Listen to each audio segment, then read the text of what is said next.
Good morning दोस्तों। आज अपन एक प्रॉब्लम देखने वाले हैं कंट्रोल सिस्टम्स का, जो आया था गेट इलेक्ट्रॉनिक्स में 2016 में। और ये क्वेश्चन है, जैसे आप देख रहे हो, the response of a system g of s is equal to s-2 divided by s+1 into s+3 to unit step input is y of t। So basically यहाँ बोल रहे कि इनपुट यूनिट स्टेप है और रिस्पॉन्स मतलब output y of t है। और question जो पूछा गया है वो ये है कि value of dy by D T at t equal to 0 plus is equal to what और क्वेश्चन मार्क। तो ऐसे केसेस में, ऐसे प्रॉब्लम्स में क्या करना है? तो बेसिकली सबसे पहले तो ट्रांसफ़र फंक्शन जो g ऑफ s दिया हुआ है वो लिख दो, जो मैंने लिख दिया, और उसको इक्वेशन 1 लिख दिया।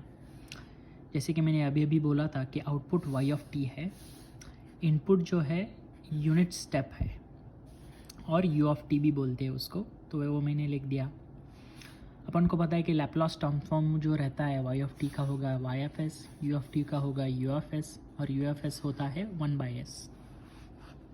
ठीक है, तो बाय डेफिनेशन क्या है, g ऑफ s और transfer function is equal to output by input, जो इस केस में y of s by u of s is equal to y of s divided by 1/s, क्योंकि u ऑफ s अपना 1/s है। ठीक है, तो इसको मैंने इक्वेशन लिख दिया 2।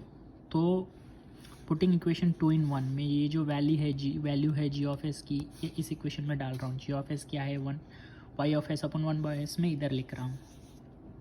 तो ये इक्वेशन बन जाएगा y of s upon 1/s equal to s-2 divided by s+1 into s+3। तो उसके बाद ये 1/s में राइट हैंड साइड में अगर लेता हूँ तो ये बन जाएगा y of s equal to s-2 divided by s into s+1 into s+3। तो इसके बाद अगला स्टेप जो है वो इधर है। So we know the concept of partial function. Partial function क्या रहता है, जब भी समझो ऐसे टाइप्स के इक्वेशन रहते हैं, जैसे कि ट्रांसफ़र फंक्शन है, उसको ऐसे डिवाइड करना है, समझो s+1 और s+3 ऐसे 3 टर्म्स में, और प्लस और इनका एडिशन चाहिए और इनके कोएफिशिएंट्स क्या है। तो ऐसे केसेस में हम अज्यूम करते कि लेट्स अज्यूम, जैसे बोलते हैं कि ये s का न्यूमरेटर a है, s+1 का डिनोमिनेटर b है और s+3 का c है। क्यों ऐसे करना है? क्योंकि जब भी हम इन्वर्स लैप्लास ट्रांसफॉर्म लेंगे, मतलब क्या करेंगे, s में है ये सब फंक्शंस s में है, इसको t में जाना है। क्यों t में जाना है? क्योंकि क्वेश्चन जो पूछा गया है वो t में है कि t 0 में क्या है, 0 प्लस में क्या है। तो इसके लिए अपन को s से t डोमेन में जाना है। t डोमेन में जाने के बाद ये अगर टर्म्स इसके जगह पर अगर ऐसे हैं, प्लस ये, तो इसको अपने पास डायरेक्ट फॉर्मूला है कि इसका इन्वर्स लैप्लास ट्रांसफॉर्म क्या है। इस चीज़ का क्या है डायरेक्टली अपन को पता नहीं है, बट ऐसे अगर लिखेंगे और अपन को a, b और c के वैल्यूज़ अगर पता चल जाते हैं, तो इसका सिंपल है कि इसका क्या बनेगा, s+1 का क्या बनेगा और s+3 का क्या बनेगा, इसके डायरेक्ट फार्मूला से। तो उसी रीज़न के कारण हमको ये ऐसे टाइप में लिखना है और a b c की वैल्यूज़ निकालनी है। तो टू फाइंड मतलब a की वैल्यू अगर निकालनी है तो अपन को s इक्वल टू 0 लिखना है इस इक्वेशन में, जैसे कि मैंने लिख दिया, और s यहाँ पे कवर करना है, मतलब ऐसे कवर करना है बेसिकली। तो अगर मैं s कवर करता हूँ और मतलब यहाँ से निकाल दो, जैसे कि मैंने लिख दिया s निकाल ही दिया है, तो a equal to s-2 divided by s+1 plus s+3 में दोनों जगह से s निकाल दिया है, या कवर कर दो, ऐसे भी बोल सकते हैं इसको, कवर करो। और s की वैल्यू अगर मैं 0 डालता हूँ, 0-2, 0+1, 0+3, तो ये बन जाता है a इक्वल टू -2/3। तो इस इक्वेशन को मैंने 3 लिख दिया है, सिंपल मैथमेटिक्स है, उससे -2/3 बन जाएगा, क्योंकि 1 इंटू 3 हो जाएगा, 3 इंटू 1 3 हो जाएगा, और -0 -2 हो जाएगा। अगर सिमिलरली सेम स्टेप्स अपन फॉलो करना है b के लिए। b के लिए क्या करना है, अपन को s इक्वल टू -1 डालना है। ठीक है, अगर s इक्वल टू -1 और इधर डालना है और कवर s+1 करना है। इधर हमने s कवर किया था, अभी s+1 कवर करना है, और बाद में उसके बाद तीसरा स्टेप है c निकालने के लिए s+3 कवर करना है। बट अभी देखते हैं b वाला निकालने के लिए s इक्वल टू -1 डालना है। वही स्टेप मैंने लिख दिया है यहाँ पे। टू फाइंड b मतलब b निकालने के लिए s की वैल्यू रखो -1 और s+1 को कवर किया या निकाल दो, दोनों साइड्स पे मैंने s+1 निकाल दिया है। और अभी s को -1 डाल देता हूँ मैं, तो -1 -2 डिवाइड बाई -1, s को डालना है -1 + 3, तो b बन जाएगा -3 डिवाइडेड बाई -1 इंटू 2, तो उसकी वैल्यू बन जाएगी 3/2। सो बेसिकली अपन को b की वैल्यू मिल रही है 3/2, इसको हम इक्वेशन नंबर 4 लिख रहे हैं।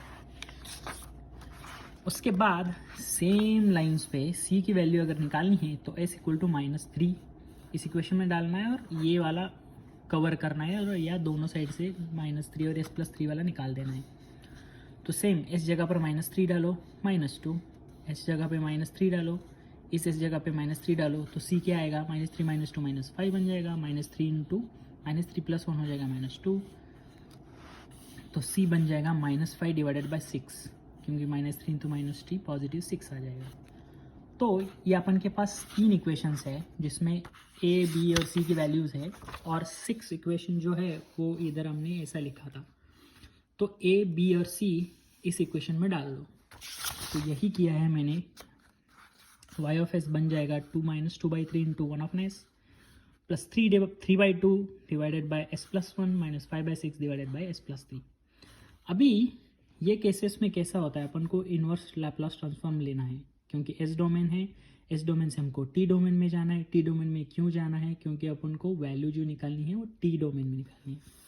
तो y ऑफ s बन जाएगा y of t 1/s -2/3 into you of T लिख सकते हो, नहीं तो कुछ भी नहीं लिख सकते क्योंकि यू ऑफ टी की वैल्यू होती है 1 3/2। अभी ये इंपॉर्टेंट है, ये जो चीज़ हमेशा याद रखनी है, जब भी ऐसा रहता है 1/s+1 हो या s+2 हो या s+3 हो s+n हो, तभी जो रिस्पॉन्स रहता है वो e⁻t रहता है। क्यों -t है, क्योंकि इधर 1 है। समझो अगर 2 रहता तो -2 रहता, अगर 3 रहता तो -3 रहता, ऑलवेज। वही अगर आप इधर देखोगे यहाँ पे s+3 है, तो जो भी कोएफिशिएंट है उसको छोड़ दो, वो इतना इफेक्ट ही नहीं करता, तो -5/6 जैसे ही लिख दिया है मैंने। बट ये जो e⁻3t आ रहा है, t क्यों आ रहा है, क्योंकि अपन को टी डोमेन में जाना है। माइनस लिखना है क्योंकि इधर प्लस साइन है और -3 है। समझो 4 रहता, s+3 के जगह पे अगर 4 रहता तो क्या आ जाता, e⁻4t आता। समझो 10 रहता, s+10 रहता तो क्या हो जाता, e⁻10t आ जाता। तो यही हो गया है। तो उसके बाद मैंने दोनों साइड्स के इक्वेशन के दोनों साइड्स में डिफरेंशिएट कर रहा हूँ। क्यों मैं डिफरेंशिएट कर रहा हूँ, क्योंकि क्वेश्चन में अपन को पूछा गया है कि dy/dt की वैल्यू क्या है। तो dy/dt मतलब क्या है, dy/dt मतलब डिफरेंशिएशन है, तो इसीलिए मैंने इधर डिफरेंशिएशन लिया है। dy/dt इक्वल टू ये चीज़ 0 हो जाएगी, क्योंकि ये कांस्टेंट है। मैंने बोला था u ऑफ t 1 रहता है और कांस्टेंट का डेरिवेटिव हमेशा 0 रहता है। उसके बाद -3/2, अभी e⁻t का डेरिवेटिव क्या होगा, e⁻t रहेगा, लेकिन एक माइनस साइन ऐड हो जाता है। और e⁻3t का क्या रहेगा डेरिवेटिव, -3 आ जाएगा इधर मल्टीप्लिकेशन में, जो इधर लिख दिया है, और e⁻3 वैसा ही रहेगा।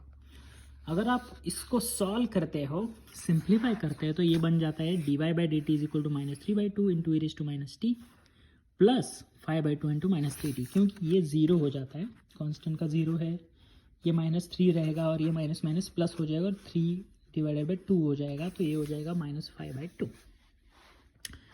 अभी अपन को निकालना है वैल्यू t = 0 प्लस, तो इसके लिए अपन को 2 = 0 डालना है इस इक्वेशन में। तो मैं कैसे लिख रहा हूँ, dy/dt at t = 0 plus is equal to e⁻0।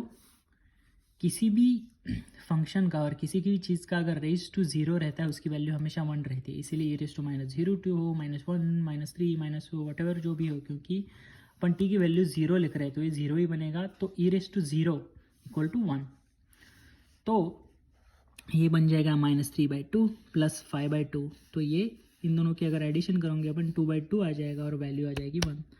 तो यही अपना आंसर है, dy/dt at t = 0 plus is equal to 1। तो दोस्तों यही अपना ये लेक्चर का यहाँ पे एंड हो जाता है। आपको इस एक्सप्लेनेशन में अगर कुछ डाउट है तो कमेंट्स में मुझे बताइए, मैं आपको कमेंट्स में रिप्लाई करने की कोशिश करूँगा, आपके डाउट सॉल्व करने की कोशिश करूँगा। और अगर ऐसा है कि जो कमेंट्स में नहीं बता सकते, तो मैं एक सेपरेट वीडियो क्रिएट करूँगा आपके लिए। ठीक है फिर चलिए, हैव अ गुड डे।